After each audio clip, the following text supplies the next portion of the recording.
Lavagna se puso de pie y declaró con tono firme: «El consenso de Washington funciona».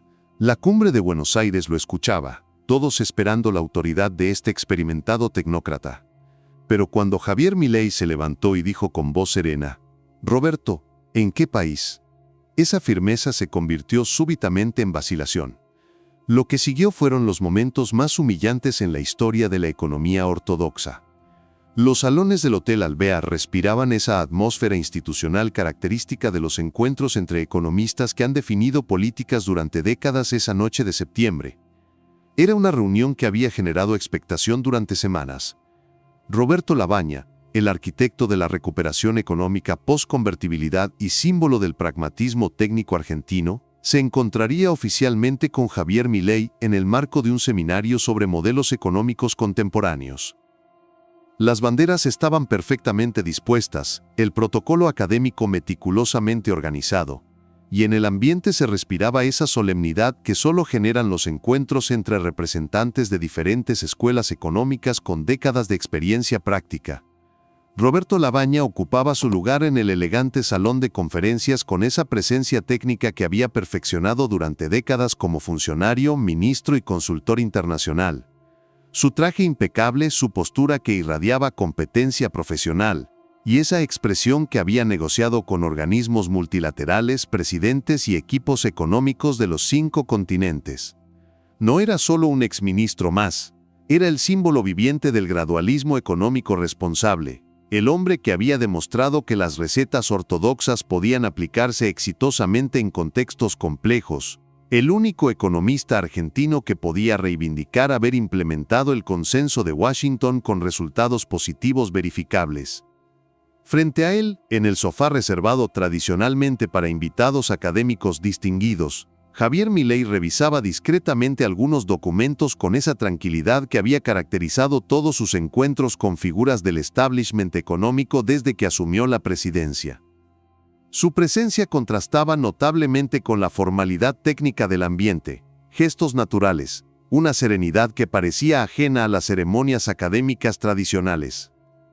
No parecía intimidado por estar en presencia del economista que había sido considerado el técnico más respetado de Argentina. Si acaso, parecía genuinamente curioso por entender los fundamentos empíricos de un modelo económico que había sido presentado como la síntesis perfecta entre ortodoxia y pragmatismo. El encuentro había comenzado con toda la profesionalidad que exigía el protocolo académico de alto nivel. Lavagna había desplegado su repertorio completo de competencia técnica, las referencias a su experiencia ministerial, las menciones a los logros de la recuperación post-2002, esa mezcla de rigor técnico y sabiduría práctica que había perfeccionado durante décadas de gestión económica en contextos de crisis. Era su oportunidad perfecta para demostrar ante el presidente que el consenso de Washington, correctamente aplicado, no solo era viable, sino que había sido la clave del éxito económico argentino en el periodo más desafiante de su historia reciente.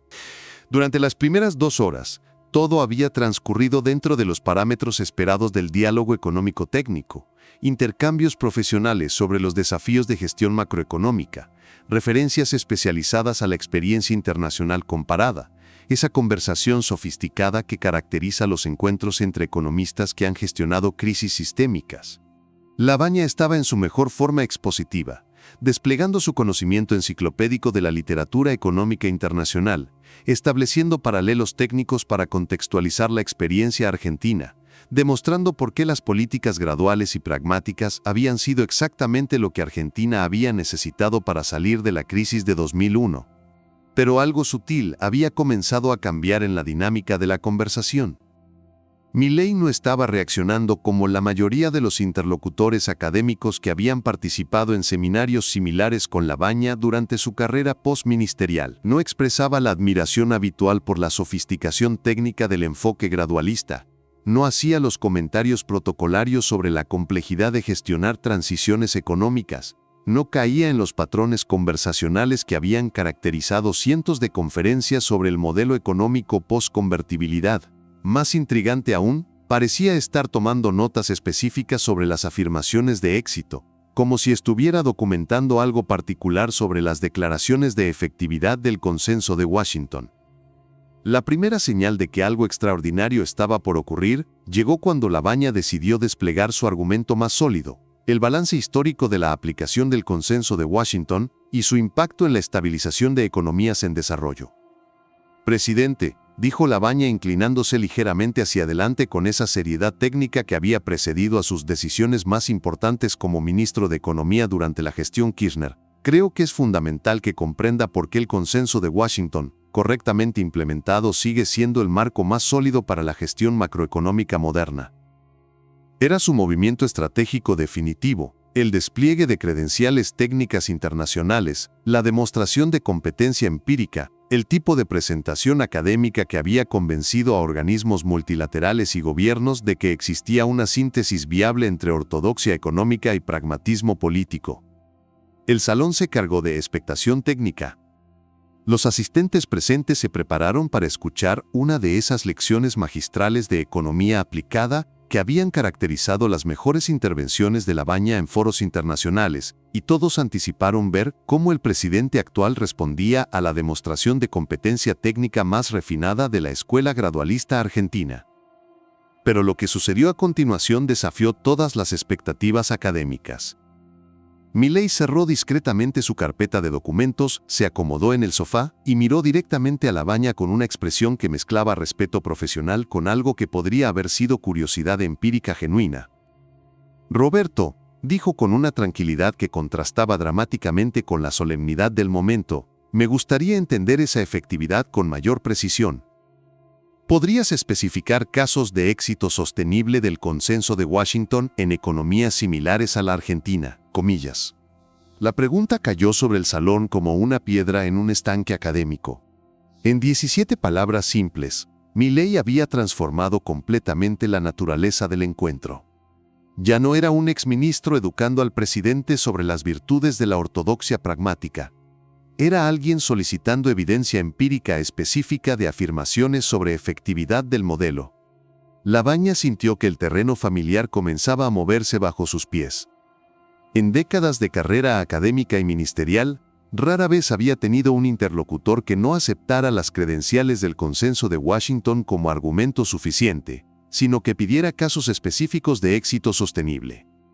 Por supuesto, presidente, respondió Labaña recuperando su compostura técnica habitual, el Consenso de Washington ha demostrado su efectividad en múltiples contextos. La estabilización macroeconómica, la inserción en mercados globales, la modernización institucional, son logros documentados en numerosas experiencias internacionales. Comenzó a desplegar su arsenal de referencias más impresionante, los casos de Polonia poscomunista, la experiencia chilena de los 90, la estabilización mexicana poscrisis del tequila, las reformas estructurales en Europa del Este. Milei escuchó atentamente, tomando notas ocasionales, y cuando Labaña terminó su presentación, sacó discretamente algunos documentos de su carpeta. Muy interesante, Roberto, dijo comenzando a revisar los papeles con la tranquilidad de quien consulta literatura técnica especializada, pero me gustaría contextualizar estos casos con algunos indicadores de sostenibilidad a largo plazo y equidad distributiva. Comenzó a leer con la misma serenidad analítica que había caracterizado sus intervenciones más efectivas. Polonia, aplicación Consenso de Washington 1990 a 2000. PIB per cápita creció 43%, pero coeficiente Gini empeoró de 0.27 a 0.34. Desempleo promedio década, 16.8%. Emigración laboral, 2.3 millones de personas, 6% de la población. Los primeros datos comenzaron a caer sobre el salón como gotas de realidad empírica. No eran ataques ideológicos, pero estaban estableciendo un patrón de costos sociales que contrastaba dramáticamente con cualquier definición simple de éxito económico. Chile, modelo ortodoxo 1990 a 2010, crecimiento promedio 5.2% anual, pero persistencia de desigualdad estructural. Coeficiente Gini, 0.57, segundo más alto de OCDE. Acceso a educación superior, estratificado por quintiles de ingreso con diferencias de 60 puntos porcentuales. Labaña ya no podía mantener su sonrisa técnica habitual. Su expresión había comenzado a cambiar. mostrando por primera vez en décadas algo que podría haber sido inquietud genuina sobre la evaluación integral de los modelos que había defendido. México post-NAFTA, seguimiento recetas Washington, inserción comercial exitosa pero salario mínimo real cayó 70% entre 1982 a 2012. Migración hacia Estados Unidos, 12 millones de personas en 3 décadas.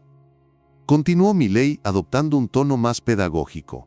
Y lo más revelador son los indicadores de desarrollo humano integral versus crecimiento económico agregado en países que aplicaron consistentemente las recetas ortodoxas. Se dirigió directamente a Lavagna, incluyéndolo en su análisis pero transformándolo de expositor en objeto de evaluación. Roberto, cuando analizamos la experiencia global del consenso de Washington en economías en desarrollo durante las últimas 3 décadas, encontramos un patrón muy consistente que cuestiona la narrativa simple de éxito. Regresó su atención a los documentos que había estado consultando. Reducción de pobreza en países de alta aplicación del consenso versus países heterodoxos, 1990 a 2020. Brasil menos 38%, Argentina menos 31%, versus Vietnam menos 58%, China menos 84%, Corea del Sur menos 71%. Lavagna intentó recuperar terreno con una de sus tácticas técnicas clásicas. Presidente, usted está comparando economías con estructuras completamente diferentes, contextos históricos distintos, dotaciones de factores. Roberto lo interrumpió Milei con una sonrisa que no tenía nada de descortés. Yo no estoy haciendo comparaciones inadecuadas. Estoy aplicando los mismos criterios que la literatura económica especializada usa para evaluar la efectividad relativa de diferentes estrategias de desarrollo. Sacó nuevamente sus documentos, y Lavagna sintió una punzada de alarma al darse cuenta de que había más información por venir. Porque verás, he estado revisando los estudios más recientes sobre la efectividad del consenso de Washington, incluyendo las evaluaciones del propio Banco Mundial y el FMI sobre sus resultados históricos. Comenzó a leer con la misma tranquilidad clínica. Evaluación Banco Mundial 2005. Los resultados del ajuste estructural han sido mixtos, con costos sociales frecuentemente subestimados. Revisión FMI 2016. El neoliberalismo ha sido sobrevalorado, incrementando desigualdad y debilitando crecimiento sostenible. Los documentos oficiales de realidad institucional fueron como una avalancha sobre toda la narrativa de éxito técnico que Lavagna había construido durante décadas. Stiglitz, Premio Nobel y execonomista jefe del Banco Mundial, 2002. El consenso de Washington se convirtió en un dogma, aplicado indiscriminadamente sin consideración por contextos específicos o consecuencias sociales. Se dirigió a más documentación con precisión académica. Danny Roderick, Harvard, 2006. No existe evidencia de que las reformas del consenso de Washington hayan acelerado el crecimiento de manera sistemática. Ha-Joon Chang, Cambridge, 2007. Los países desarrollados no se desarrollaron siguiendo las recetas que ahora prescriben a países en desarrollo. Adoptó una postura más reflexiva, y la pregunta que me surge como economista es, ¿cómo es posible que sigamos defendiendo un modelo que sus propios arquitectos institucionales han reconocido como problemático? El resto del encuentro transcurrió en una atmósfera completamente diferente. Lavagna intentó recuperar el control de la conversación con algunos comentarios sobre la necesidad de contextualizar las críticas y distinguir entre aplicación correcta e incorrecta de las políticas, pero su autoridad técnica había perdido toda efectividad. Era evidente que había perdido completamente el dominio narrativo del encuentro, que sus argumentos ortodoxos habían sido desmantelados por literatura académica mainstream, que su primera experiencia de cuestionamiento sistemático era también la más pública de su carrera postministerial. Por primera vez en décadas de liderazgo en economía aplicada, Roberto Lavagna había sido confrontado no con heterodoxia ideológica, sino con evidencia empírica de la propia corriente académica ortodoxa. No había sido atacado con argumentos populistas. Había sido sometido a evaluación usando la literatura técnica más respetada, y eso resultaba infinitamente más desestabilizador para su imagen de técnico pragmático exitoso. Y entonces ocurrió lo más impactante de toda la noche. Lavagna se hundió ligeramente en el sofá. Ajustó sus lentes con una mano que por primera vez mostraba una leve vacilación, y después de un largo silencio que pareció cuestionar décadas de certezas técnicas, habló con una voz que había perdido parte de la autoridad profesional característica. Javier, dijo mirando brevemente hacia sus notas como buscando refugio en datos familiares, reconozco que estos estudios plantean interrogantes importantes sobre la aplicación histórica del modelo. El salón se sumió en un silencio que parecía absorber décadas de construcción de consenso técnico. Los asistentes intercambiaron miradas de incredulidad absoluta. Roberto Labaña, el símbolo del pragmatismo económico argentino, estaba comenzando a cuestionar los fundamentos empíricos de su propio enfoque. Durante décadas creí que las recetas del consenso eran técnicamente sólidas, continuó Labaña, su voz adquiriendo un tono de reflexión que nadie había escuchado antes en contextos académicos. Que los problemas de aplicación se debían a errores de implementación, no a problemas del marco teórico mismo. Hizo una pausa, como si estuviera procesando información que había estado evitando durante años. Pero mirando esta literatura, y creo que es la primera vez que la veo sistematizada de esta manera, es difícil negar que hay patrones problemáticos que van más allá de errores de ejecución específicos. La admisión cayó sobre el salón como una revelación académica histórica. Labaña no estaba simplemente reconociendo errores tácticos o problemas de contexto. Estaba cuestionando la solidez empírica del marco teórico que había defendido durante su carrera. Milei escuchó esta reflexión con respeto genuino, sin aprovechar la oportunidad para presionar o humillar. Su respuesta fue medida y constructiva. Roberto, lo que me parece más valioso de esta conversación, no es cuestionar tu trayectoria, sino entender cómo podemos desarrollar marcos de política económica que incorporen estas lecciones de la experiencia internacional. Durante las horas siguientes al encuentro, algo extraordinario comenzó a suceder en los círculos académicos económicos argentinos. Las transcripciones de la conversación generaron debates intensos sobre la necesidad de revisar los fundamentos empíricos de las políticas ortodoxas. Los comentarios no celebraban la crisis de Labaña, sino que cuestionaban si las métricas tradicionales seguían siendo adecuadas. Dentro de las propias instituciones académicas, el impacto fue sísmico. Varios economistas senior comenzaron a cuestionar privadamente si los marcos teóricos reflejaban adecuadamente la complejidad de los procesos de desarrollo. No era apostasía intelectual, era curiosidad genuina sobre la robustez empírica del consenso técnico. Roberto Labaña mismo, en una reflexión posterior, admitió en La Nación: el encuentro con Milei me obligó a revisar literatura que había estado ignorando. Es momento de ser más honestos sobre las limitaciones empíricas de los marcos que hemos defendido. 6 meses después, Labaña había introducido cambios significativos en cómo su consultora evaluaba políticas públicas. No había abandonado el rigor técnico, pero había incorporado análisis distributivos más sofisticados. Los nuevos reportes incluían evaluaciones de equidad y efectos a largo plazo. Un año después, cuando un periodista le preguntó a Milei sobre aquella noche, su respuesta fue característica. Labaña representaba la confusión entre rigor técnico y dogma empírico. Esa noche se demostró que la buena técnica debe incorporar toda la evidencia disponible. El legado de aquella noche en el Hotel Alvear fue transformador para el debate sobre política económica en Argentina. Los nuevos economistas que emergieron en el debate público argentino adoptaron un estilo completamente diferente. Podían mantener el rigor técnico mientras incorporaban análisis más comprensivos de las consecuencias sociales y distributivas de las políticas. El estilo Labaña, basado en la ortodoxia pragmática, fue complementado con el enfoque integral, responder a los desafíos con análisis que incorporaran toda la evidencia empírica disponible. Y así, en los salones del Hotel Alvear en Buenos Aires, bajo las luces que habían iluminado décadas de seminarios económicos técnicos, se demostró que ningún consenso académico, por respetado que esté, puede sobrevivir al encuentro con alguien que domina mejor la totalidad de la literatura empírica disponible.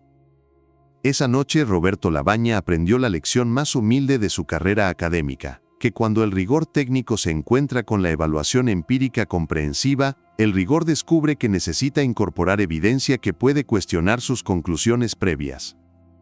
Y que en la era de la información abundante, el buen análisis técnico ya no puede ignorar selectivamente la literatura que desafía sus marcos conceptuales. Porque al final, el espectáculo más grande no fue ver cómo Lavagna defendía el consenso de Washington, sino ver cómo Milley transformó una presentación de competencia técnica en una evaluación sobre la diferencia entre rigor selectivo y rigor comprensivo. Y esa evaluación escribió un nuevo capítulo en la historia del análisis económico argentino. Roberto Lavagna había sido el símbolo del pragmatismo técnico argentino durante décadas decisivas. Esa noche, no perdió su competencia, su experiencia o su lugar en la historia económica argentina. Perdió su certeza sobre la robustez empírica de los marcos que había defendido. No por imposición ideológica, sino por confrontación con evidencia. No por populismo antitécnico, sino por evaluación académica rigurosa. El cambio había llegado, no con revolución antiintelectual, sino con literatura y análisis. Y así comenzó una nueva era, en la que la competencia técnica tuvo que aprender a incorporar toda la evidencia empírica disponible, no solo la que confirmaba marcos conceptuales previos. Si esta historia te hizo reflexionar sobre la diferencia entre rigor técnico versus rigor comprensivo, suscríbete al canal y comparte este video. Porque hay momentos en que los consensos técnicos más respetados deben enfrentarse a las evaluaciones más completas, y ese momento ya llegó. Cuéntanos en los comentarios desde qué ciudad nos estás viendo y qué opinas sobre cómo se debe evaluar realmente la efectividad de los modelos económicos.